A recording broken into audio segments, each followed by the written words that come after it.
Greetings there, academic proletariat, and welcome to this episode of the Fireside Chats with Mr. Olson, where we will be discussing Ronald Reagan and the conservative tide in the 1980s. I promise to be two things in this video. One is quick, the other is objective. One of those is true. Okay, so let's start with talking about the 1970s and the malaise that sort of appeared and collected under Jimmy Carter. So, issues. There were economic issues, deindustrialization, stagflation, which is, you recall, is the increase in unemployment and the increase in prices or inflation at the same time, and then the oil crises that resulted from our lack of cooperation and lack of good relations with the Middle East. Social issues, including the counterculture and the new left emerging, the continuing civil rights fighting that was evidenced by school busing, gay rights, affirmative action, things like that, deteriorating family values like drugs, abortion, increased divorce rates, and everything that sort of people associated with the counterculture. And then finally, foreign policy issues. The biggest one with relation to Reagan is the Iranian hostage crisis, because it spills over into his presidency for a couple minutes, but also increased Soviet aggression with their invasion of Afghanistan, and then increased communist threats in third world countries, most notably Nicaragua. All right, so let's talk about how Reagan gets his start. As you recall, the Iranian hostage crisis plagued Jimmy Carter's last days in office, and it actually ends, that is, the hostages are released, the day that Reagan takes the oath of office. As you can see by this headline, Reagan takes office, and then minutes later the hostages are freed. So that leads everybody in America, because they're so smart, to associate the hostages being freed with Reagan taking office. That is so incredibly wrong, because let's be honest, you really think that a problem like that could be solved in minutes? I don't think so. You shouldn't think so either. Jimmy Carter did a whole boatload of work before he left office, and Ronald Reagan gets the credit for it. But anyways, good start if you're a Reagan fan. Okay, if you are a Reagan fan, you probably belong to a group that's called the New Right. And the New Right gets their name very creatively from the New Left, and diametrically opposes that New Left. So the New Right rises and is a result of a conservative coalition that Reagan builds on. So Reagan is really good at putting his enemies on the hot seat. And he's very good at talking about what his enemies are thinking and putting it in really bad terms. In fact, he coined the phrase, "Let's make America great again." I know you've heard that. Hopefully you hate it. So now you can associate Reagan with somebody. Okay, anyways, this conservative coalition was centered on the ideas of free markets, traditional values, small government. They represent the conservative tide that began with the Republican nomination of Barry Goldwater in 1964, continued during the presidential administrations of Richard Nixon, and are really going to gain weight under Reagan in the 1980s. Now, this New Right coalition includes groups like evangelical Protestants, who we'll talk about in a second, war hawks, people who think that we should be harder on the Soviet Union, the silent majority, but then an emerging group called the White Backlash, which is a group of white Americans that are sick of civil rights, they're working class, they don't want busing, and yeah, they're racist. Anyways, lots of them in America, surprise, surprise. Okay, so the one group to sort of highlight above all else is the Moral Majority. And the Moral Majority is a political organization that was created in 1979 by a guy named Jerry Falwell, pictured to the right. He was one of the church guys who did his churching on TV a lot, so people tuned in instead of actually going to church. But you know, they still got the gist of the message. But anyways, they are a group of really conservative Christians who have a set of ideas. They promote Christian family values like traditional gender roles, heterosexuality, family cohesion, which means they don't like divorces. They're anti-abortion, anti-pornography, anti-feminism, and they're staunchly anti-communist, because if you know anything about Karl Marx, he was an atheist, said that religion was the opium of the masses, and yeah. Okay, so they support, in addition to these things, politically, a very small, active federal government, because they see the federal government as impinging upon their religious rights. Okay, this group is going to be very influential during the 1980s and on. Some might even argue that we're in a third Great Awakening. Anyways, that gives you a chance to connect it to the Second Great Awakening or the First Great Awakening. Okay, let's talk about Reagan and the economy. As we said before, the 1970s were crippled by economic issues, and Reagan sought to fix them. He sought to implement a old trick, trickle-down economics, trick-down economics, supply-side economics, anyways, bad economics. This is predicated on the idea that you cut taxes on the wealthy and corporations, and that money then funnels down, as you can see by this cartoon to the right with the no-pants Ronald Reagan. That really didn't happen. Anyways, he cut funding to social programs, food stamps, welfare, unemployment benefits, but he didn't cut Social Security and Medicare.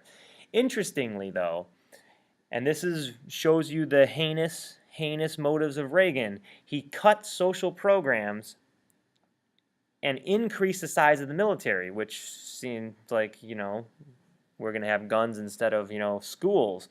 But as one of his officials said in the 1990s, one of the reasons they increased spending in the military was so that they could cut on these social programs. That is evil. Okay. Anyways, if you look at this chart, you can pause me for a second and really try to take it in, but you can see that if you are in this group, wow, life really sucks. However, if you're in this group, yay!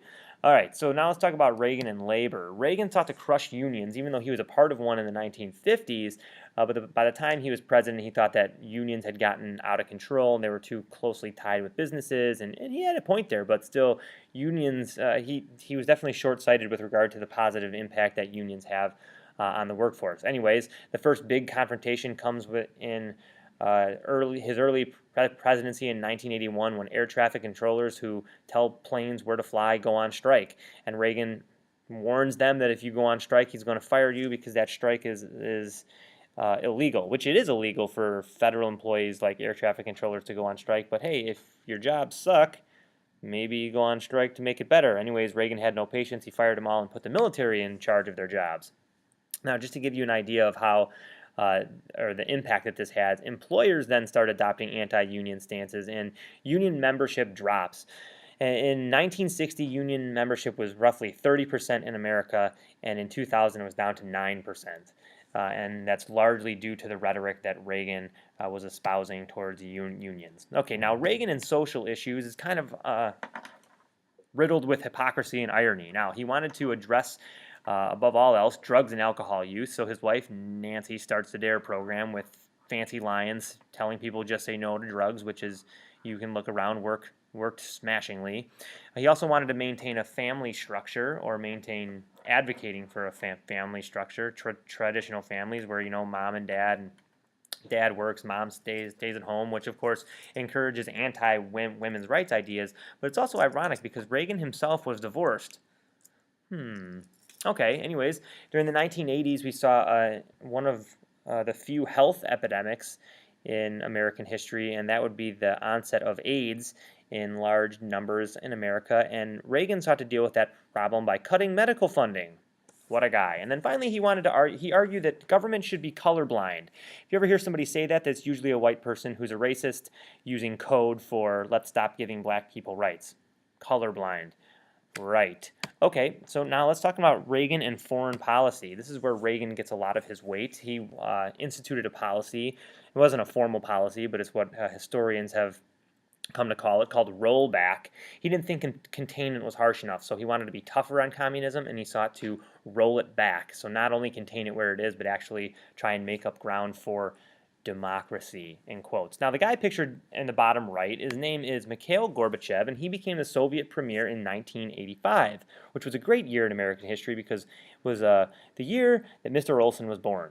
It was also the year that the Super Bowl was, the start of the season where the Bears won the Super Bowl. Anyways, enough celebrating 1985. Let's celebrate Gorbachev. Okay, so you see him there, and he's scooping pizza for a nice hairdoed girl. And if you can envision that, he looks as though he's at a restaurant. And there was a very famous pizza chain that got its start during the 1980s, and it was Pizza Hut. Okay, now think to yourself, does it make sense that the Soviet premier is feeding little kids at Pizza Hut? No! He wanted to change the Soviet Union, so he instituted two policies, glasnost, which meant political openness, and perestroika, which meant economic reform, to make the Soviet Union a little bit more like the West. And he really institutes policies that lead to change with the Soviet Union. The Soviet Union is not afraid of Reagan. They're just trying to reform themselves. So instead of giving Reagan all this credit, we should really direct credit towards Gorbachev. Unfortunately, that's not how we remember it because, America. All right. In addition to this, Reagan built up the military more than Nixon, Ford, and Carter combined. It was a lot, and it centered highly on his Star Wars, or Strategic Defense Initiative, which is pictured to the bottom right-hand part of the screen. If you want to pause me and make sense out of this, or try to, you won't be able to, but you can try. Anyways, big idea here is that Reagan built up the military a lot. Remember, he was building up military spending so that he could cut social spending. What a nice guy. Anyways, one of the lesser known facts about Reagan is that terrorism really increases under him. In Lebanon in 1982, Reagan sends some Marines on a peacekeeping mission, and 241 of them are killed because of a car bomb. And he immediately withdraws all of the Marines from the Middle East. So actually a place where he could have taken more of a stance and he could have been tougher on the enemies of America, he actually bowed down, put his tail between his legs, and left. Another irony of Ronald Reagan. Okay, so to continue his foreign policy, the biggest hypocrisy in the whole remembering of Reagan is the fact that he's associated with one of the great scandals in American history. And the scandal's kind of confusing, but I'm going to try and sum it up for you easily. And it goes like this. America wanted to help an authoritarian anti-communist party called the Sandinistas in Nicaragua. And the Sandinistas were fighting against a democratically elected communist party. Okay, and Reagan didn't like that. So he asked Congress if he could send money or troops. Congress said no, that they didn't want any more Vietnams. And so Reagan, who was trying to, as he put it, overturn the Vietnam syndrome, allowed his people to do something. And his people sold weapons to Iran, who was then our enemy. And they were fighting Iraq, who was then our ally. Weird, I said that right, I guarantee you. And then they were going to take the money from Iran and funnel it to the Sandinistas. So it's like, the government said you can't send money to the Sandinistas. So we sold weapons to Iran and told Iran to give the money to the Sandinistas. That's like illegal. And you can't do that. But anyways, nobody cared. And Reagan defended himself by saying, I don't recall. And even though, some old people have trouble remembering things, that's not a sufficient defense for a president. Anyways, this leads to Reagan becoming known as the Teflon president, because if you've ever cooked with Teflon, you'll know that things slide right off, and that's exactly what bad things did with Reagan. They slid right off. Okay, so remembering Ronald Reagan, yeah. If we remember him correctly, his presidency really reveals deep contradictions in conservative thinking and conservative ideologies. And he advocated hard work by cutting welfare and telling people that the best government, or the best way to, the best benefit is to get a job, something stupid like that. He actually empowered corporations, because this gave corporations more power, and it led to a big gap between the rich and the poor, which actually hurt most Americans, because most Americans are middle or lower class, not rich, and the rich were the ones who benefited the most from the 1980s. For example, in the 1980s, it was easier for people to make money merging companies than it was to actually start a legit company. Why would R.J. Reynolds Tobacco and Nabisco Foods, the people who make Oreos, merge? Makes no sense. They did it to make money, which hurt the workers, but made the lawyers a ton of cash. And even though he called for a smaller government, he increased the federal deficit more than any president before him. And it's just ironic. But people don't remember him for what he did. They remember him for what he promised. Now, here is sort of Reagan through election. You can see that in 1980, Jimmy Carter was profoundly unelectable, and really Reagan had no chance of losing, and he totally wins. But if you look at the popular vote, he just wins barely a majority. But then as we go to 1984, you can see that people are very happy with Ronald Reagan, one of the biggest landslides in American history. The only state that voted for him was Minnesota. That is a landslide. And as you can see, he garnered almost 60% of the vote. Now, even though he had his issues, and even though bad things happened, well, yeah, they vote for his successor, George Bush, in 1988, which is where we'll pick it up next time. Until then, here's Ronald Reagan promoting family values. Smoking. Peace.